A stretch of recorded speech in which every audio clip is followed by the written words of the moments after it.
I was talking about HIV and how it lies, yeah, dormant. Okay. Now, waste requiring special handling. What type of waste do you guys think you have to handle specific or in a special way? Liquid, body fluids, blood, labs, absolutely. Stool. You deal with urine and stool a lot. You may have to give the nurse. She may give you a cup and say she needs a sample of somebody's stool when they have bowel movement, and you could put that in the cup. And you're gonna be real specific when you handle that because you're not gonna do it without gloves on. Correct? Everybody's gonna have on gloves. So this type of waste, you have to specially handle it. Lab cultures, pathological waste, liquid waste, human blood, products of blood, items saturated with blood or body fluids, and items contaminated with blood, such as used sharps, okay? All these things you have to handle in a very professional manner because you don't want to contaminate yourself. What does it mean by pathological waste? Pathological waste? That's a good question. Because pathology means viruses. So what does it mean by viral waste? I think you're more qualified to tell me.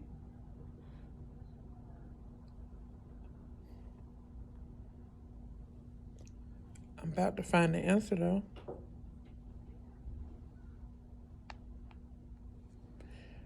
Did y'all hear what she asked? Yeah, pathological waste. So What does it mean?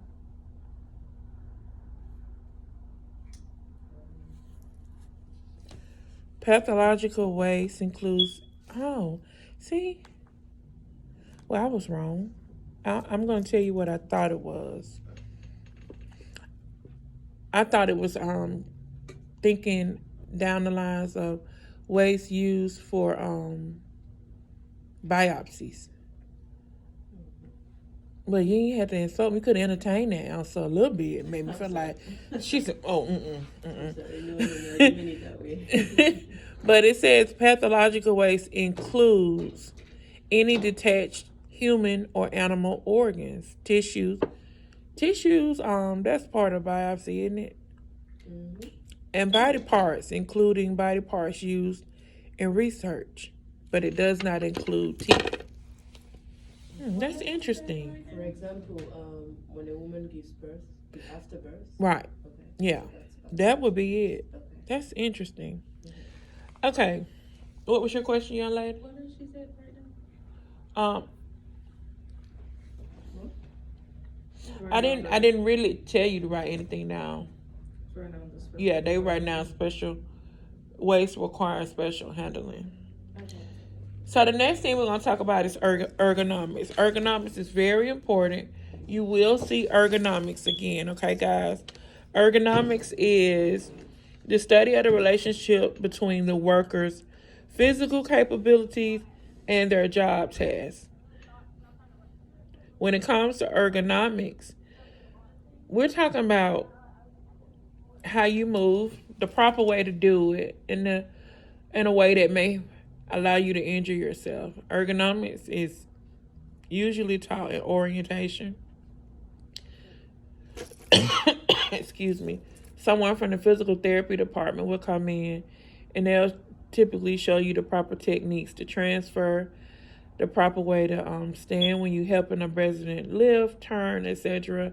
How you should stand with your feet at least 1 foot apart, and you use your leg muscles because they are stronger than your back muscles, and they're going to teach you stuff like that, okay?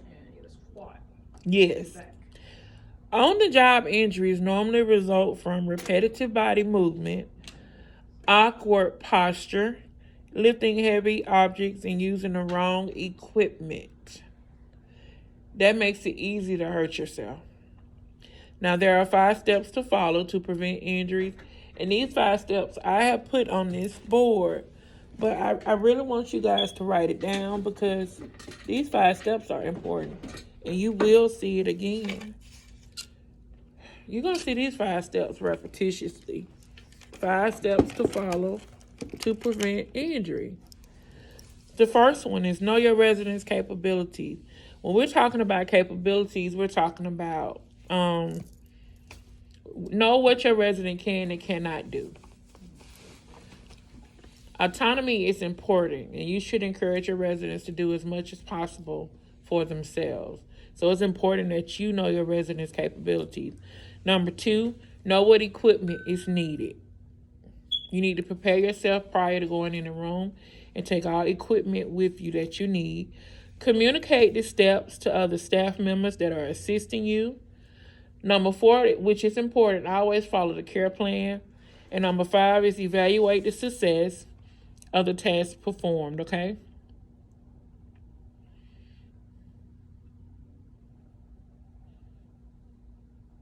You ever had an on-the-job injury?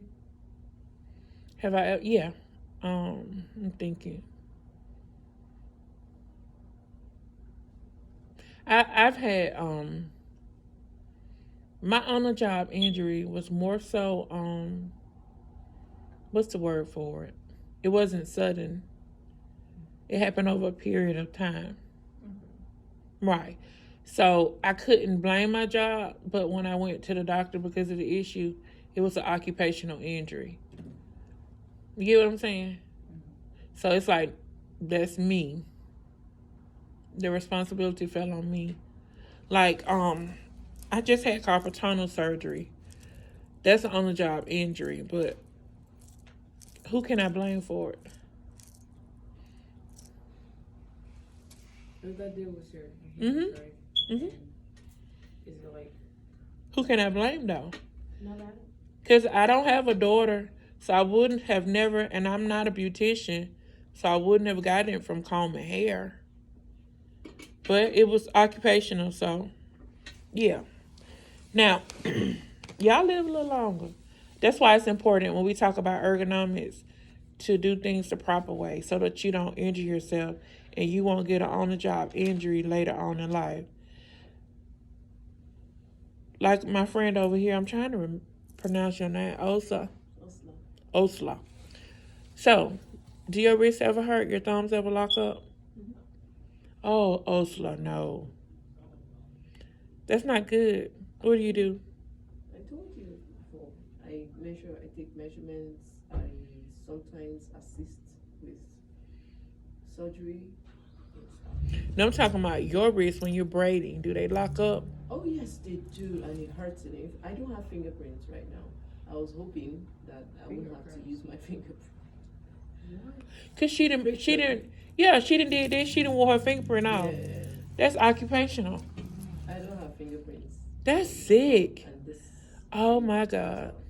Sound like They'll come back. a tire that I gotta, the tires ball out. So mine Her fingerprints are balled out. And every time I go to the Maxwell Air Force Base, I'm required to do a fingerprint. I say, I'm sorry, I don't have none. I'm sorry. And what do they do? What?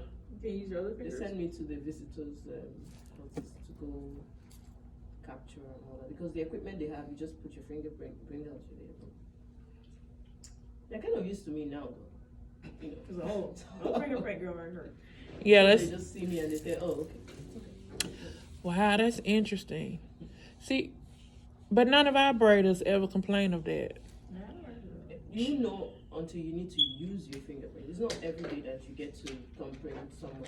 Right, it makes sense. Interesting. Wow. So mindful decision making when it comes to injury prevention.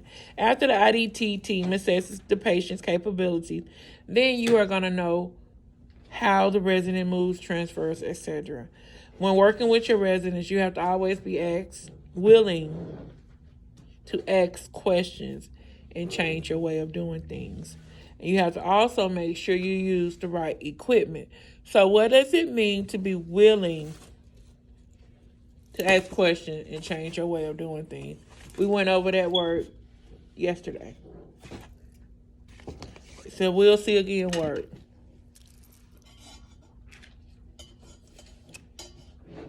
Willing to ask questions and change it. Mindful caregiving means you're willing to ask questions and change your way of doing things. Mindful caregiving. Okay, so you should see a box if you're on the right page. Equipment used to move residents. Now, that's important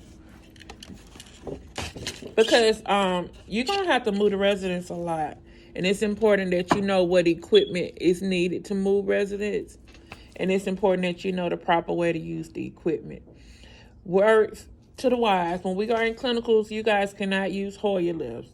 You can't assist. You can't touch it. None of that because you have not been trained. That's not a part of my curriculum to train you how to use a Hoyer lift.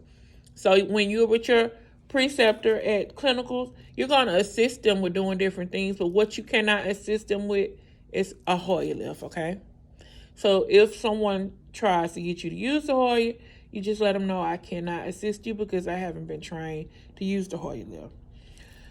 Different types of equipment used to transfer residents or move them: mechanical lift, sliding board, transfer mat, draw sheet, pivot disc, pelvic lift disc, device, slippery sheets, and also a shower chair. Of all those devices, the one that you need to remember is a pivot disc, okay? You will see the pivot disc again, okay?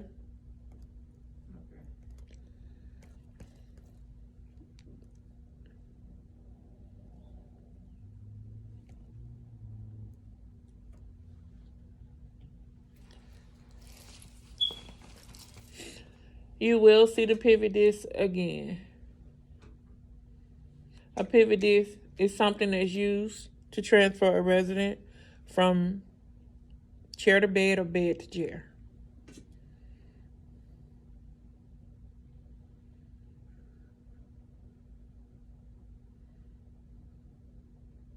Yeah, this I was asking, like, was it hard for people who's not particularly strong? Like, when moving people or trying to get a resident from Mm-mm. I don't know many weak people. Because even the smallest people who are maybe 100 pounds that I know are very strong. But even so, when it comes to transferring a resident, it's not about your strength, it's about your technique. Common sense rules. So, yesterday, common sense rules? Why is it so common? Yeah, what did we say about common sense yesterday? Common sense is not common anymore. Before you walk your resident, you're going to check the path to make sure it's clear. That's common sense. Before you put bath water on someone, you're going to test the water and make sure the temperature is appropriate. It's common sense to use good body mechanics. It's common sense to wear non-skid shoes so that you don't slip and fall. It's common to clean up spills when you make a mess. Use night lights also at nighttime. That's a common sense rule, okay? Now, body mechanics is the next topic we're on. Body mechanics involve how you use your body to do something. Safe lifting is an important part of your job. Proper body mechanics increase your efficiency and safety by using the body efficiently and minimizing stress. You do have 3 principles of body mechanics that you will see again.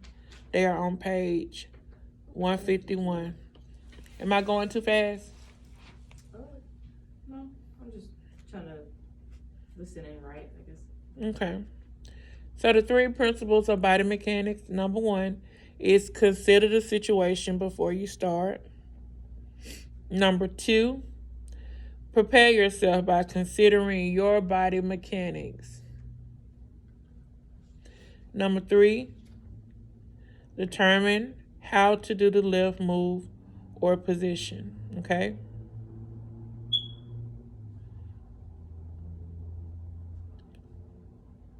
So with step 1, things to consider. What would you consider? You're going to consider your bed height. For taller people, you would need to let the bed up higher so you won't hurt your back. Shorter people, it would need to be lower. Never reach over things that causes you to maybe pull a muscle reaching. Step 2, when it comes to preparing yourself,